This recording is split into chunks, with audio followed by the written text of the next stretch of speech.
we'd been through some coaching before, but it wasn't construction specific.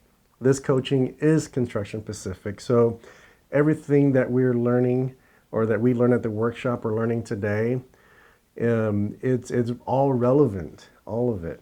And it's stuff that we are going to implement and help our business. We've used a business coach before, but it was a general business coach.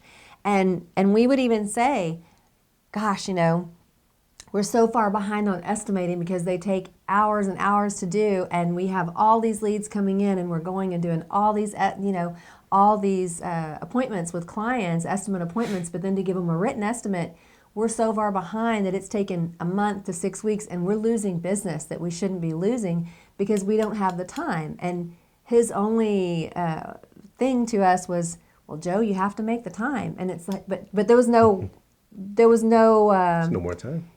there wasn't. Like, but how do we do that? And he had no answers for that.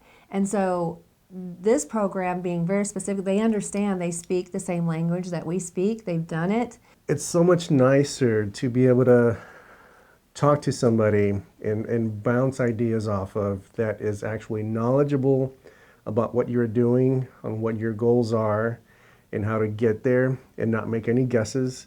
It's been life-changing for us. Yes.